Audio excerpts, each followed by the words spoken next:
কোরআনের কথাগুলো তাফসীর করে করে ব্যাখ্যা করে করে সাহাবীদেরকে শোনাচ্ছে।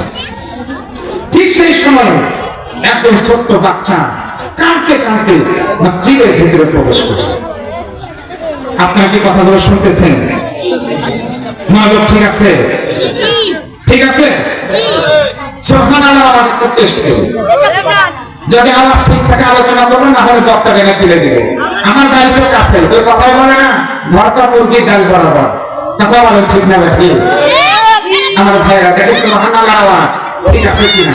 যেরকম সুবহানাল্লাহ না বলে আওয়াজ তো ঠিক আছে, কিছুক্ষণ আলোচনা চলবে মনে হয়, কথা বলেন ঠিক না ঠিক?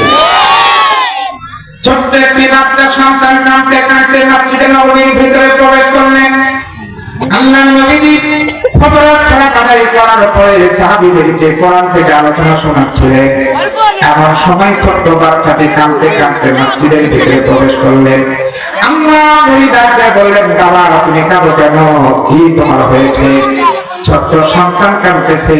আর নবীকে ডাকতে বললেন, ইয়া রাসূলুল্লাহ, ইয়া হাবিবাল্লাহ, হুজুর গত রাত্রিতে আমার বাবা দুনিয়া থেকে ইন্তেকাল করেছে। হুজুর বাবা হারানোর ব্যথায় কাঁদছে, রাসূলও কষ্ট পেলেন। আল্লাহর নবী ডাকতে বললেন, বাবা চলো তোমার বাড়িতে যাব।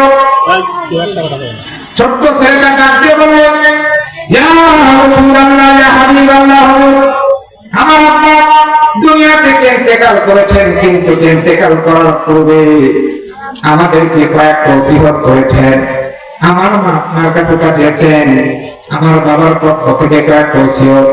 তার ভিতরে এক নম্বর ওসিয়ত হলো, আপনি বিশ্বনবী, আপনি নিজেই যেন সরাসরি আপনার জুব্বা দিয়া আমার আব্বার যেন কাপড়ের কাপড় বানায় দেয়। আল্লাহ রাসূল একদম আবেগে আপ্লুত হয়ে গেলেন।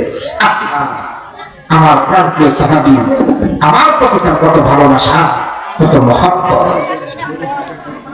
চক্র ছেলেটির সামনে হেঁটে হেঁটে যাচ্ছেন। আল্লাহর রাসূল কয়েকজন সাহাবীদেরকে নিয়ে হাঁটি হাঁটি পা পা করতে করতে ওই ছেলের বাড়ির দিকে যাচ্ছেন। চক্র ছেলেটা কাঁদছেন আর বলছেন, ইয়া রাসূলুল্লাহ, ইয়া হাবিবাল্লাহ, হুজুর আমার আব্বার কয়েকটা কথা বলেছেন বলে কি? তবে আমার আব্বা বলেছে আমার আব্বার জানাজা নামাজ যেন আপনি নিজে আদায় করে দেন। আল্লাহর নবী বললেন, ঠিক আছে, সমস্যা নেই, আমার পরনের জুব্বা দিয়ে তোমার বাবার কাপড়ের কাপড় বানিয়ে দেব, আমি নিজেই তোমার বাবার জানাজা আদায় করে দেব। ছোট্ট ছেলেটি কাঁদতেছেন আর ডাকতে বলছেন, ইয়া রাসূলুল্লাহ, আমার আব্বা বলেছে আপনি যেন নিজেই আমার আব্বার লাশখানা কবরের ভিতরে নামিয়ে দেন। আল্লাহর নবী ডাকতে বললেন, বাবা তুমি কেঁদো না, তোমার মনের আশা পুরা হবে। আমি নবী তোমাকে ওয়াদা দিই না, তোমার আব্বাকে আমি নিজে হাতে কবরের ভিতরে নামিয়ে দেব।